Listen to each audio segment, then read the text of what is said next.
Check us out. We are live. Awesomeness. So, testing out some new gear. I'm not sure. I should probably put some headphones on so I can hear what the hell's going on. But if I do that, it'll probably, what do you call it? Have feedback. I don't really have a studio set up. Well, I mean, I got my studio set up, but I don't have, I'm testing a new web camera that you can't see because I can't really, I guess I could do that, huh? It's kind of a clever workaround. Let's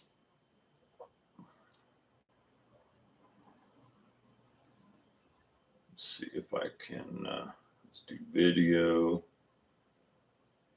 Let's see if flip the camera. So where is it?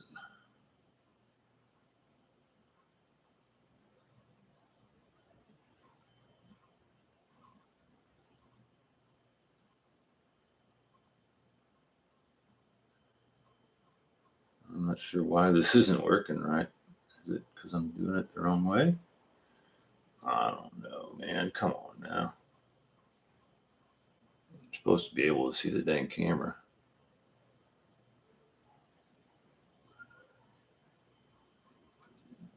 But alas, you cannot. Oh well, I tried to work it out that way. Now the other thing, my kind of typical podcasty situational mic. Hey, now how you doing? Not connected or hooked up. It's been a minute, hasn't it? I used to do kind of a regular podcast, mostly made with just phones. That was probably back 2017 or 2018. This phone's about to become obsolete, and I didn't even think about that. How do I share? Can I share? Is this the share button? Looks like I'm sharing to Twitter.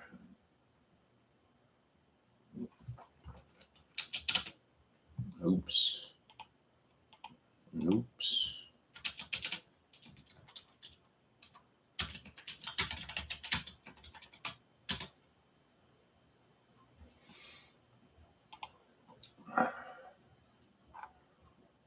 Cool. So I got that set, shared to Twitterville. I wonder what Facebook would do.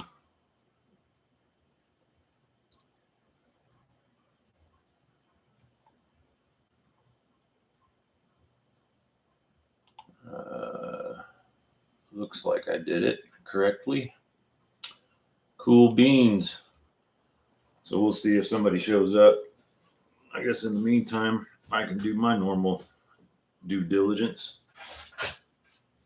and twist one up. I normally function best when there's music playing. But I've learned from these YouTube videos that doing podcasts or any of that nature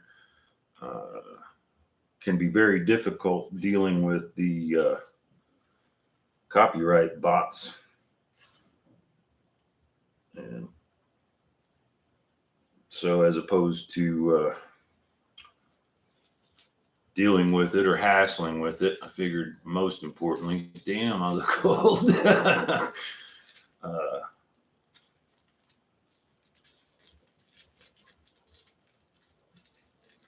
I spend maybe a couple of minutes a day looking at myself when I brush my teeth. But even then, I don't really pay a whole lot of attention. I think it's funny that God has a sense of humor. Not only did he give me this face, but he put me on the inside of it so I don't have to look at it, except when I do shit like this.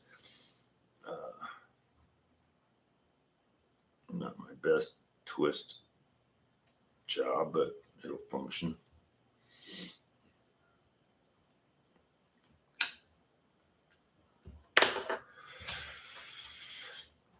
So I kind of think the thing to do is hang out here and do this.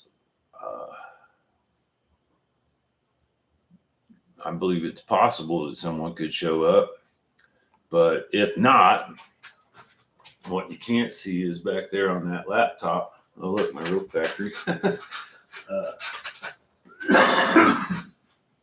I recorded, I don't know how to put it, a 2-part video. Part of it was on this because I wanted to show you that camera that I'm using right now.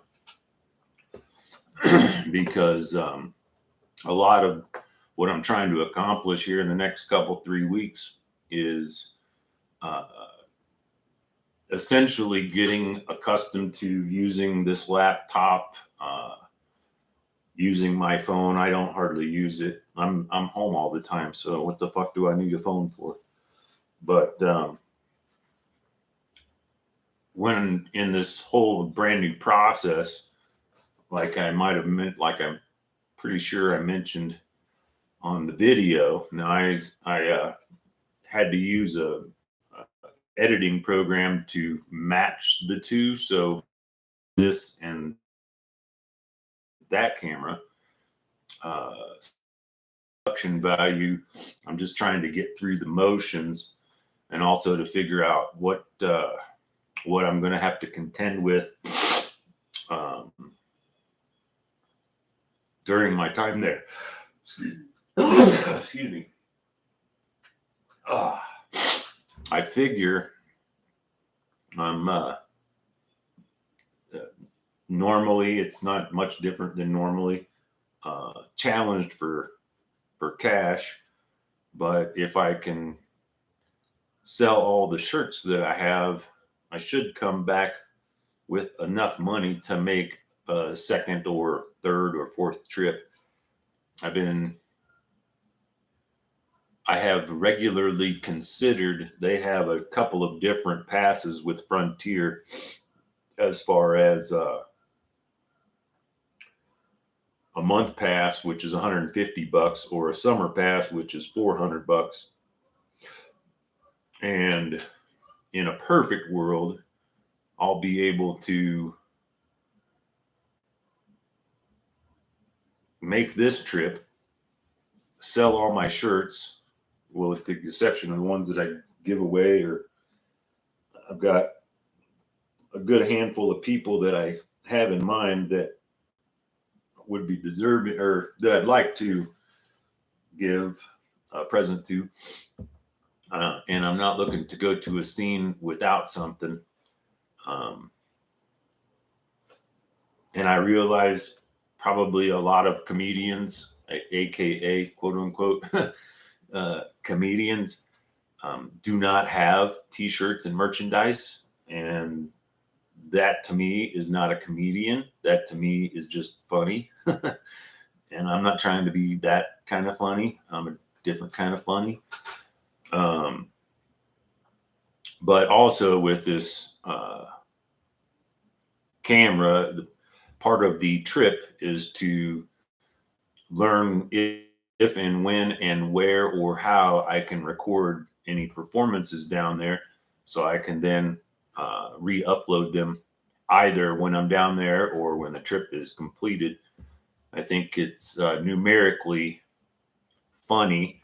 It's April 1st, April Fool's Day, so it's you'd think it was a joke, but it's not. I tried earlier this morning to book the flight and I guess I was putting the wrong information in, which worked out okay because I was able to wait until my check cleared this morning. And then I got help from the bank lady who stayed on the web chat long enough for me to figure out what all I was doing wrong so I could get the purchase done. I had almost given up. I was like, yeah, it's too hard. It's not meant to be. And I thought it was funny that this early morning, I woke up at 3 or something like that. But around 4 o'clock, I probably started trying to do it. And what was I saying? Besides, the window should close. Don't have a beverage either, do I? But yeah, so my I totally forgot. I'm gonna go ahead and close the window.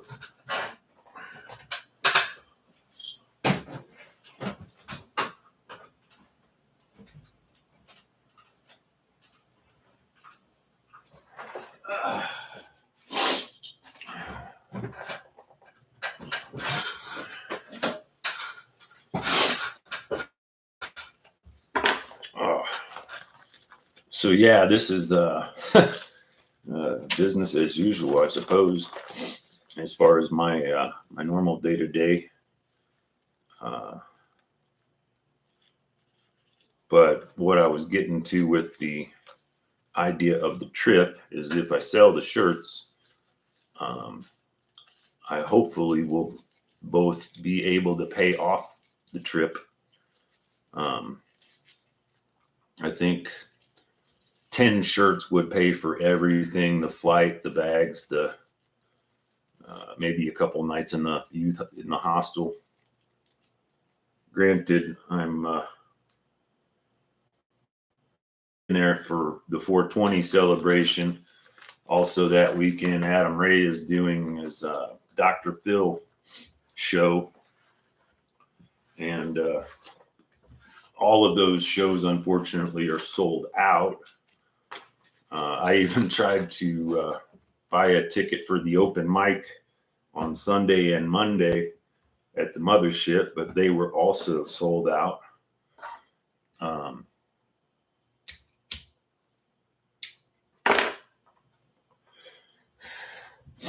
So if I get down there early enough, I think, I'm not sure, I've seen some folks discuss some of the things they went through. There used to be a podcast called, I think it was Kill Alley.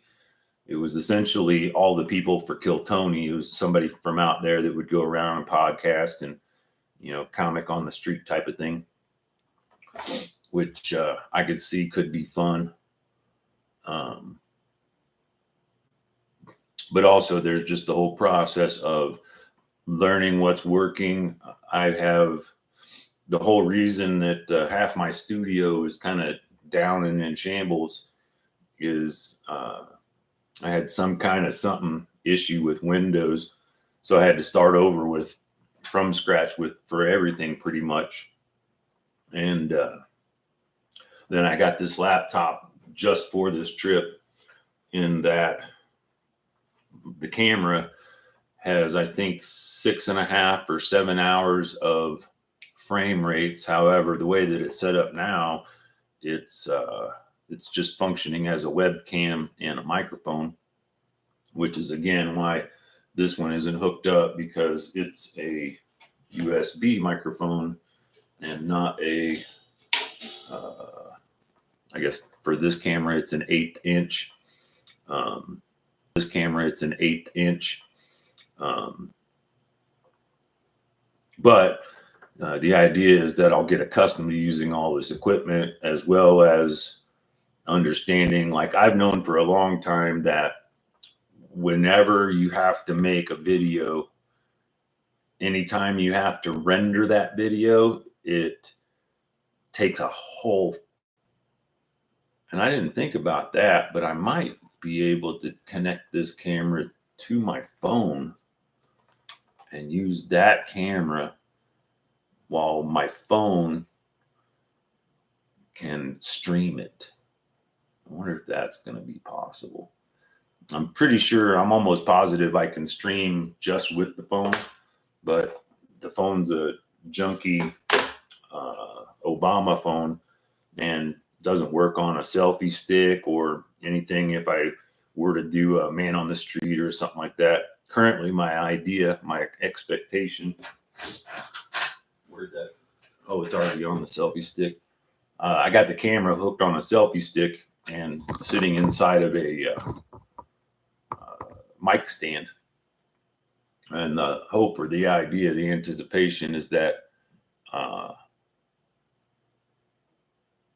with permission, of course, I don't want to piss anybody off or make any negative marks on myself down in Austin.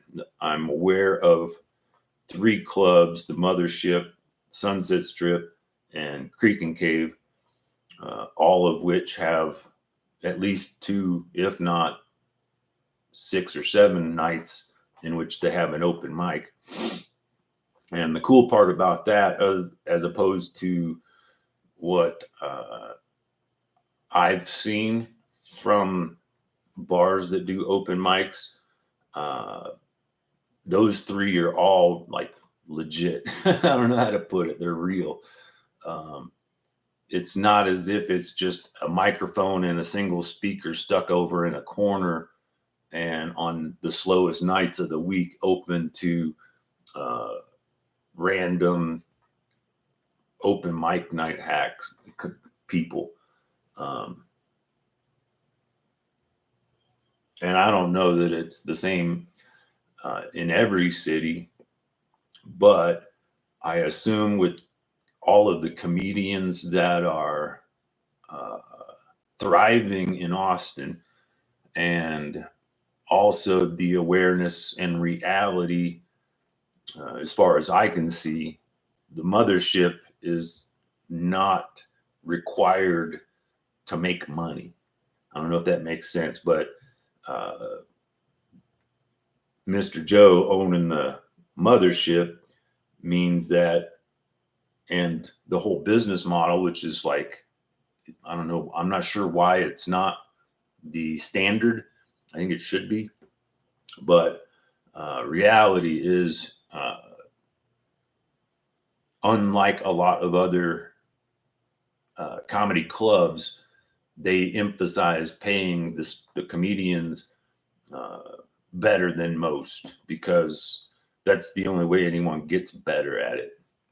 And as outlandish or as extreme as it may seem, I happen to have a lot of different types of life experience that would enable me to either, what would you call it?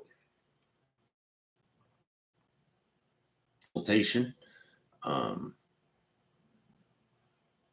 But I'm not going to get into that. That's maybe for a later date, if and when it happens.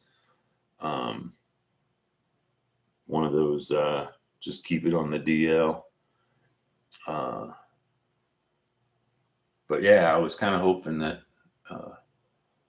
I'd get I used to I used to spoof these because I'm aware that the algorithms, I'm not looking for new fans. I'm not looking for old fans per se, but I figure I'd throw this up there in case anybody saw it and wanted to pop in for the chat, but I haven't got a lick of much of anything, but so be it.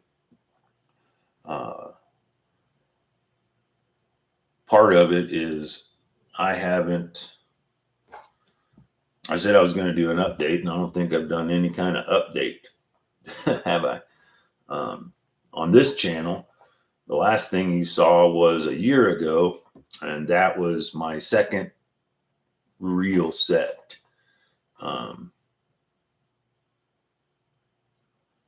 And by that, I mean on a real stage. I did my first set at Comedy Works on December 20th last year, or 2023. No, 2022. Then March 2023, I did my second set. And unfortunately, I don't even know what it was.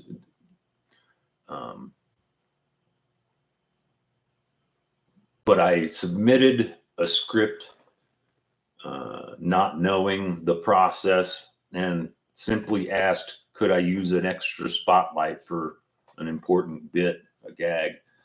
And the hack that ran the fucking show said nothing but, I understand you don't take no for an answer. And I said, I don't know where you got that from. And he goes, well, a hard no. And shoved the script back in my face. Zero, like, negative people skills, negative personality skills. I'm not going to talk about his act or say anything bad about him because it speaks for itself. Long and the short of it was I got silently canceled or blacklisted or whatever. I wasn't told why. I wasn't given any reason why. The standard process there at Comedy Works is once you do your first set of your first minute, it was a 2-minute set. Once you do that, you have to wait. You have to sign up every week, and then every 12th week, you can expect to be given 3 minutes. So that means in a year's time on standard process, any new comic is lucky to get 12 minutes a year. And you can't do anything with that. You don't get feel, you don't get vibe, you don't get beats, none of that. I mean, if this somehow helps you find the previous 2 performances that are up on this YouTube channel, awesome. That wasn't per se the point of it all, but what I'm trying to say is the last thing that you saw on this channel was me half drunk riffing because I had spent 3 months working on a set that was denied, was given a strong no. And then after 12 weeks, and then after 16 weeks, and then at 18 weeks of submitting and never getting selected, I took the hint and not going to bother with it because there's really, I don't see anything there for me, if that makes much sense. Austin, however, with those 3 clubs that I mentioned,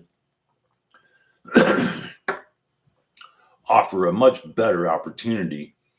And assuming this trip goes off well, and I'm able to sell all my shirts and make the money, as well as, meet some friends, find something to do, maybe a responsibility, a job or whatever, I would happily pay $400 for the summer pass if I could feel confident that I'd be able to fly in on a Monday and out on a Tuesday. That way I'd never have to worry about like hotels or the youth hostel or, any of that other stuff. I think the youth hostel is $40 and the cheapest motel is $60. It happens to be in the red light district, I guess you'd call it. I don't know much about Austin other than the first time that I was there was 2001 or 2 maybe.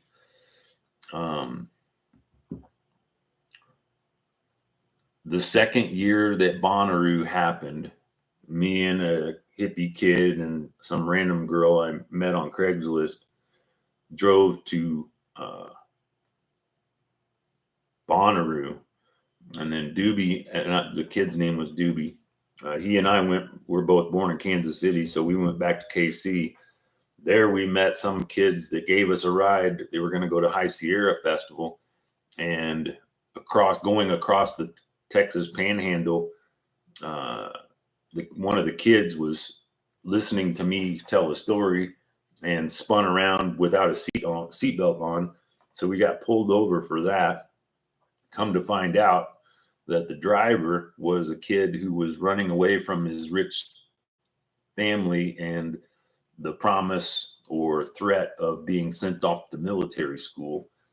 So the cops didn't charge us, didn't give us any issue. They just said, go get your shit out of that car and kick rocks. So the three of us wandered down to Amarillo, and then a passenger rider from Humboldt that was going to Austin. So we got in the car with them and made it as far as Oklahoma City. His car broke down. We found some place. I can't remember where we stayed that night, but long and the short of it was Tony Mraz. He got lost or hooked up with some girl at a college bar the night before. So Doobie and I hitched a ride down to Austin. And when we got down there, some hippie girl kind of kidnapped him. So I had to grab all my shit and everything. And I remember walking, and I don't remember where from. Could have been downtown, but I had to walk all the way to the concert event place. And on the way, I saw a VW that was just like the first VW that I had owned. It was a 71. So, and I saw it there, and it said Born Again Deadhead on it. And I got to talking to the hippie couple that was in there, and there was something wrong with it. I'm a mechanic. I fixed it in exchange for a ride into the show. And it was at that show that I got on. It wasn't the first hippie bus, but it was the first time I ever had gone to a Grateful Dead concert and left with a crew of people on a bus. The driver, it was a cool process. It was $20 just for a ride to get from Austin up to Red Rocks, which was the next show. And they did 3 nights there, and the bus was in need of mechanical work, but they couldn't get any of the parts. So the only place to get the parts was in Sacramento. They had some hippie bus captain hook them up, fix it up so it could get to the next spot. And I remember we left out of Austin, and it could have been on the 4th of July. It could have been on the 5th, but I'm just reminded of that song lyric, Leaving Texas on the 4th of July. And I think the concert was on the 4th of July. So long and the short of it, I rode the bus. We went to Hot Springs, and then we camped out for a night outside of Red Rocks. And then we camped out for 3 nights at a campground for the Red Rocks. And then went to Sacramento and did that show. Then went to San Francisco to do Shoreline. And in one of those, I don't know if it was Red Rocks or Sacramento. It could have been Sacramento. But the bus captain picked up a girl who essentially robbed her meth dealer boyfriend and was essentially buying all the seats on the bus and deciding who would be on it or not. And because I don't jive with meth or coke or any of that type of shit, I was told I was no longer on the bus. So I remember I grabbed all my shit, stashed it in Golden Gate Park somewhere under some vines and stuff, somehow made it down to Santa Cruz, and then I don't remember how I ended up getting back up there. I think that might have been when I ended up meeting a girl who was also in like an 84 type VW bus. And I think she took me up because there was a string cheese incident show. There was some show at Bill Graham Theater or whatever the fuck it's called. And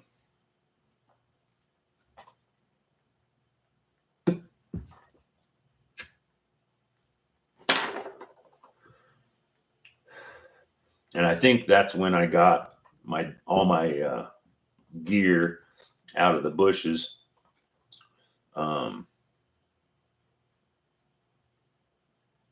But yeah, it was an interesting trip.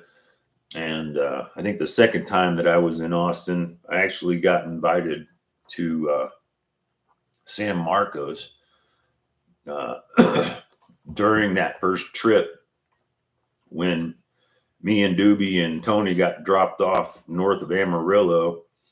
We ended up finding somebody with a VW bus. It was another one of those stories where we asked for a ride. They said they had mechanical problems. I fixed their mechanical problems in exchange for a ride for the three of us down to Amarillo, where we wandered around, ended up getting invited to Stanley Marsh III's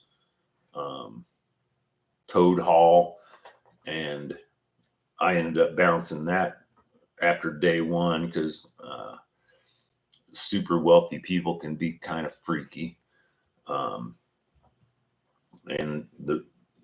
let's just put it this way, young boys who are forced to swim to skinny dip were the only people that were really welcome there. So I'm not young, wasn't then, and even so, I was old enough and sober enough to realize that that wasn't something that I needed to be doing.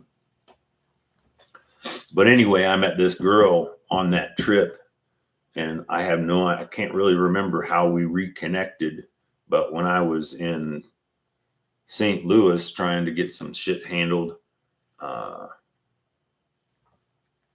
she and I reconnected, and she invited me down for what she said was going to be like, she put it on as if it was a booty call, which at that point in time I wouldn't normally, but I was okay with that because I had nothing better to do. But anyway, I get down there only to find out that she had a boyfriend, and I don't know what she was trying to accomplish other than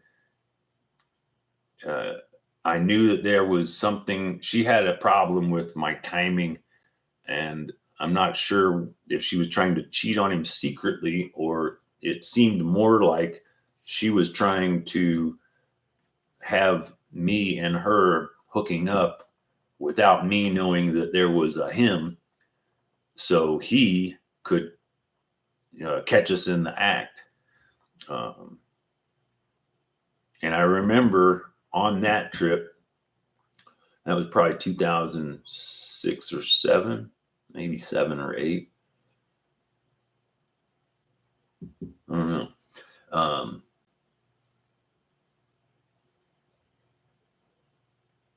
But yeah, that obviously that didn't pan out. So I ended up bouncing San Marcos. And one of the times, and I can't remember why or for what reason, I went up to Austin to check out 6th Street. And from a driver's point of view, my recollection was, even back then, was pretty shitty. I would probably put it on par at the time with the Tenderloin or other pretty bad homeless infested dirty streets and all of that goes with it. And I remember saying I didn't ever want to go back there. And I know that people with hair like this aren't particularly welcome in a land like Texas even today. But I've been repeatedly reassured from others that ropeheads aren't as discriminated against in Austin as they might be the rest of the state. And the fact that I don't have to go through any of the redneck parts per se, it's just fly into Austin, stay a few days, fly out, is, as far as I can tell, the best option, especially considering that I was really anxious to get this trip completed before summertime comes, because triple digit weather for 3 or 4 or maybe even 5 months in Austin is undoubtedly not my cup of tea. I like jacket weather. I like pockets. I don't mind shorts, but living in Boulder, I kind of live in Long Johns from October until April. And by the end of this month, we'll probably have maybe one last snow event. But otherwise, we're moving into the no long johns with pants. But a lot of times, like today, it could be considered nice enough for wearing shorts.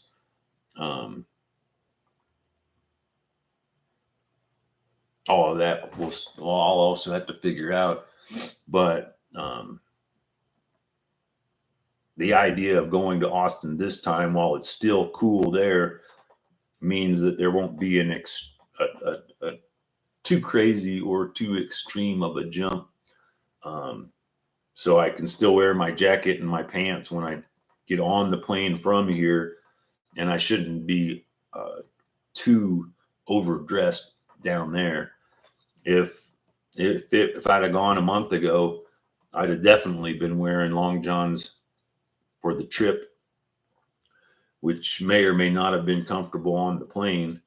But fortunately, the plane ride says it's only 2 hours, and I'm assuming that's a half an hour on the front or back or both for boarding or what have you. Like I think I said, I haven't flown since 98. So the whole TSA and all that's going to be a complete new thing to learn how to deal with, as well as, like, I guess as of March, middle of last month, Frontier did something with who does their booking and whatever. So they're it's now to a completely paperless function, and I was able to get my ID. I'm still waiting for paperwork to get taxes done. But if that shows up today, I might be able to get it done tomorrow. I went ahead also and was, now that I have kind of a schedule to keep, I needed to get a lot of things done in a quick amount of time. So I was able to get my doctor's appointment, eyeglass appointment, and that set up for Wednesday, day after tomorrow, which is cool because it's soon enough that I won't forget, hopefully. And also, I'm able to, I only have to buy one bus pass for a day. And that probably means I will also Wednesday take my bag to the airport just to see if there's a way of confirming that it's personal bag size. As it stands, the video that I'm editing or rendering, we still got probably 3 hours left of that or more. Once that's done, I'll upload that. You'll get a backflash or whatever you want to call it. But a lot of it is a testing process. I haven't done any testing on this to see if the microphone is even working. I don't have audio going, or do I?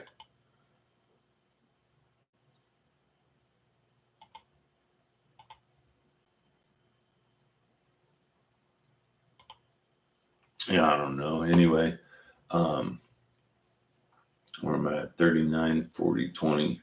So yeah, I guess way longer than this needed to be, but I wanted to give folks a chance to show up if they were gonna. I guess I've been streaming for 40 minutes and I might have put something up 30 minutes ago.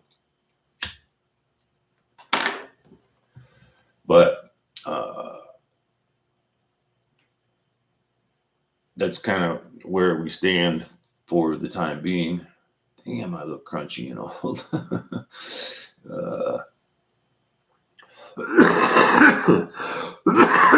Excuse me.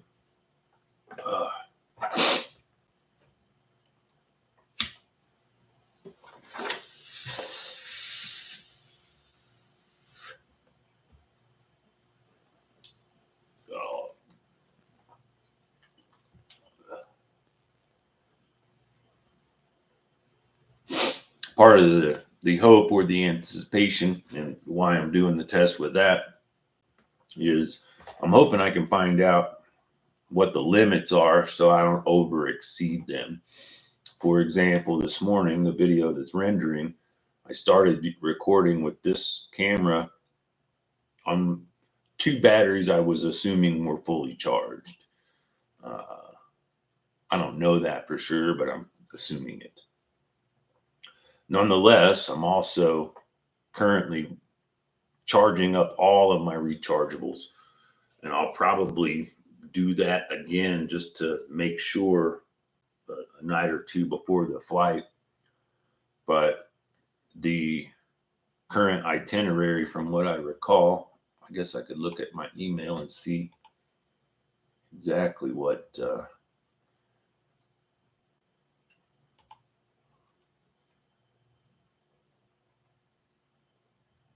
5:06 a.m. is the flight. So if I got to the airport by, I don't know, I'm guessing 1 or 2. Maybe if I leave here by 1, I'll be there by 2, and that'll give me 3 hours to do what I got to do. Again, I got no clue on the TSA, but I'm assuming because it's such an early flight, it'll be easier than if it were on some businessy time. And then my return flight is Wednesday the 24th at 9:06. And I did that for a couple of reasons. One, I'm aware of at least one, if not a few, open mic opportunities in Austin on Tuesday. But also, when I went to book the flight and I decided to come back, when I said Tuesday, the flight was at night and more expensive. But I put it on Wednesday in the morning. It was cheaper. And at least I've got a way there and a way out. No questions about it. If I get lucky or blessed, hook up with some people that are cool down there, really only takes one person. If I find somebody I can rely on for either couch space or maybe an address to ship stuff to, I could ship shirts. I could make shirts here, ship them down there, save the $50 that I would pay for the baggage, and just fly with nothing but my fanny pack or my little gear bag. And that'd be functional enough for me, I think. But also, what I hope is that it's really cool, not temperature. Well, I hope temperature-wise it's cool as well. But I hope the scene's cool and receptive to my style of me. And if so, the idea is that I'll sell the shirts to buy the pass. And if I can fly in on a Monday morning and fly out on a Wednesday morning or Tuesday sometime or whatever, the next earliest time, I kind of don't even have to worry about hotels expenses, in that, just pull an all-nighter and then get to the airport early.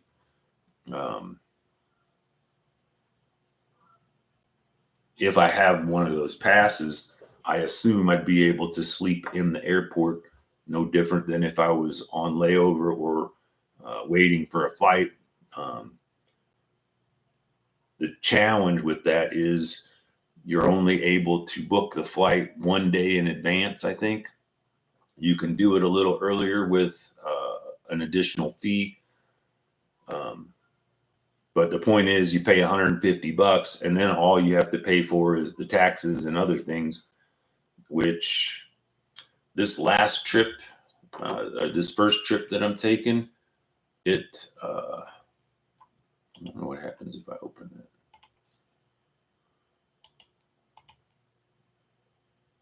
Oh, it's right there. Okay.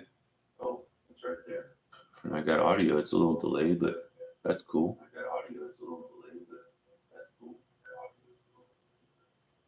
I'm gonna close that now.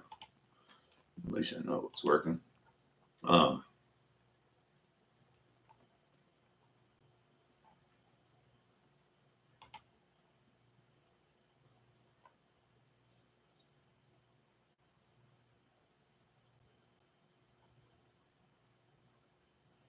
I'm just looking at this the girl comedian I mentioned. Her name's Trish Smart, but I'm just looking at she just put up Texas dates, and it says she's headlining Shakespeare's every Tuesday.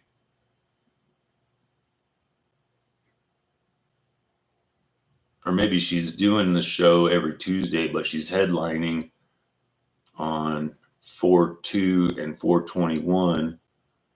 But I'm looking here, and she's going to be 4/19 in Houston, 4/20 at Roscoe's Comedy Club.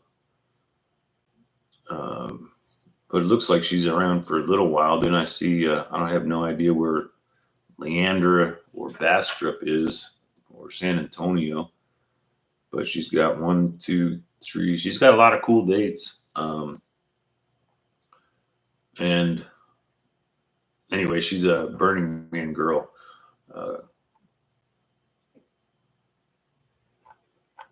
So yeah, that's kind of interesting, but cool that she will be there. Maybe one of the days that I'm there. But then again, I have no idea what Roscoe's doesn't have and that's a Saturday, I think. Austin Club.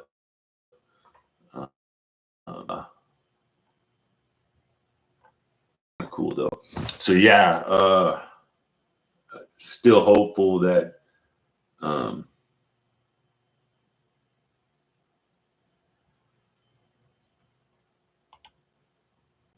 oh cool. So that girl, maybe I can make it up to you. Didn't want to slide into any DMs, but would love to chat if you have time to help an old hippie burner from '98.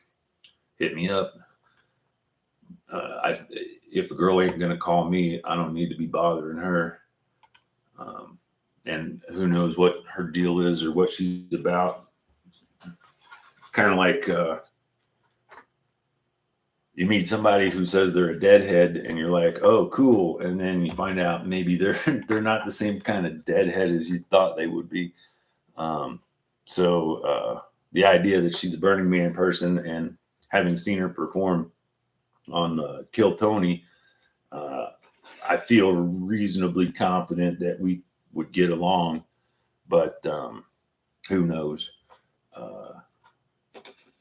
Most importantly is that at least I'm getting this finally accomplished, and it should be a good, fun scouting mission trip, as well as initially what I thought. I mean, I don't know why I was thinking this at first, but I thought, okay, mothership is 5 minutes or 3 minutes, Sunday and Monday. But then again, the reality is I think that's only for 1 hour. So that might be 3 minutes times 10. It could be 20 comedians at most, 15 probably, with in-betweens and changeover time. Then they do a spotlight featuring the employees that are also comedians. It's another cool thing about that place is that nobody gets hired unless they perform and get approved from the staff or Joe Rogan or whoever. He's got, I think, Adam Egget, who he brought. I'm pretty sure he brought him from Comedy Store, but I don't know. Anyway, I thought, well, initially I thought it was 5 minutes. So I was like, well, 5 and 10. If I got 10 minutes at Mothership, and then maybe 10 minutes at Creek and Cave, maybe 10 minutes at Sunset Strip, because and it works because I'm not per se taking luggage that's my own. I'll just wear what clothes I have. I'm pretty sure I'll survive. I plan on bringing shorts under my pants. So if it's hot, I just take the pants off and put them in a bag, and I'm covered. I'm cool. But the fact that most of my current material, I mean, I can sit and riff, like, obviously, but having a set defined and worked out and comprehended, um, with the exception of the set changes, I could essentially only publish the time that I get at each place, meaning that throw up a video of my 2 5-minute sets edited down to a 5 or a 10-minute. Um, so I had started working on a process of writing. I mean, it's not much different because I'm a little ADD. I've mentioned this a ton of times, but I also forget. And oh, was it this video? Was it that video? Does anybody give a shit? But getting distracted with it, I thought, oh, I have 3 videos. I'll be able to put them into, say, one 20-hour or 20-minute special. That is double the stage time that I could get here in Denver and Boulder in a year. And it's not just that most of the open mics are a mic and a single speaker in the back of a brewery or some bar. There's also the issue of having no transportation. In 2018, I got a DUI. In 2019, I got arrested for it and then had to pay off a bunch of stuff. But I kind of figured that's a good enough reason to not have a vehicle anymore, because I'm pretty sure I couldn't afford gas and insurance and all of the other requirements, as well as paying my rent. I live in a low income housing, so that's 1/3 of my income roundabout. I think this morning when I paid rent, and that's rent and utilities. And it fucking bugs me because we have solar panels that they put all over the roof, but our bills haven't changed. It's like they keep charging us the same amount. And not really sure why. I'm just noticing that that's kind of grainy looking. I wonder if it's something to do with the way the camera's set. But anyway, excited to be getting things done. Wednesday's big errand day, doctors and glasses. I think it's a couple, 3 days or a week that I have to wait before going back to pick up the glasses. Hopefully by then I'll have got the paperwork to get my taxes done. It's possible, and I'm kind of hoping that I'll be able to get those done, and whatever rebates I might see from this year and last year of federal, and for fucking however many years I can do back for state, hoping that I get some kind of refund shows up on my bank account while I'm down in Austin. Or maybe before. But in the meantime, I at least got it handled. I got it booked. I got it ready. I'm sure that I have enough material. The thing that I still have to figure out is, like, in my brain, I've got a couple hours worth. My first set at Comedy Works was a joke. The whole thing was a joke. But I tend to go full on with it when it comes to those jokes. And because nobody's here and I got nothing better to do, I'll just tell you. So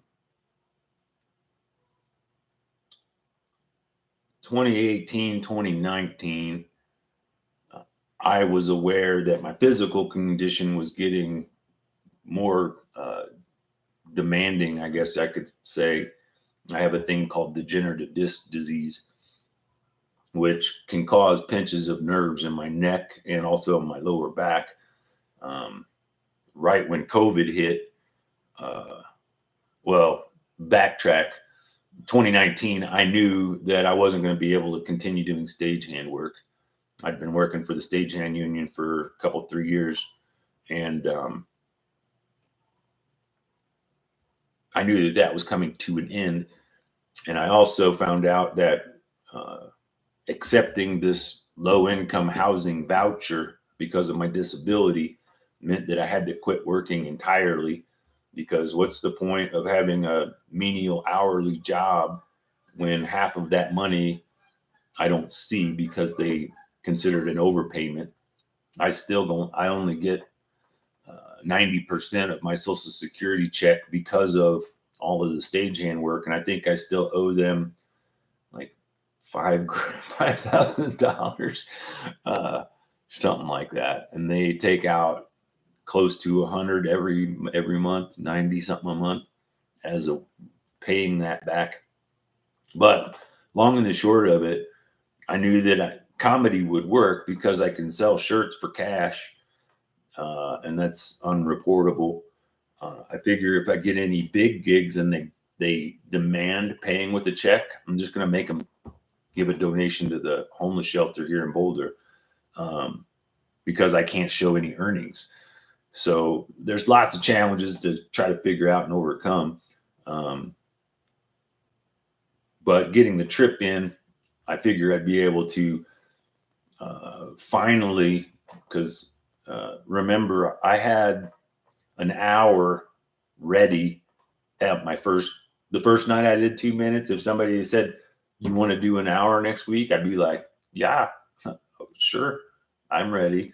Because what I did was every shirt, and because I only had 2 minutes and I bullshit talked too much at the beginning, I only got seven of the 10 strip done. But the whole thing was I was giving away the shirts. I had 10 different shirts. Each shirt could easily be 5 minutes. The idea of asking somebody like me, who I've always been sort of a clown.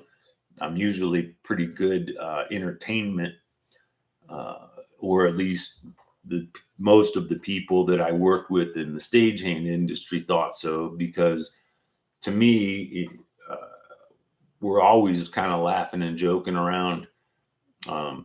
Most of the job is pushing heavy shit from one place to another, whether it be from a loading dock through the convention center, open it up, set it up, box it up, walk it back.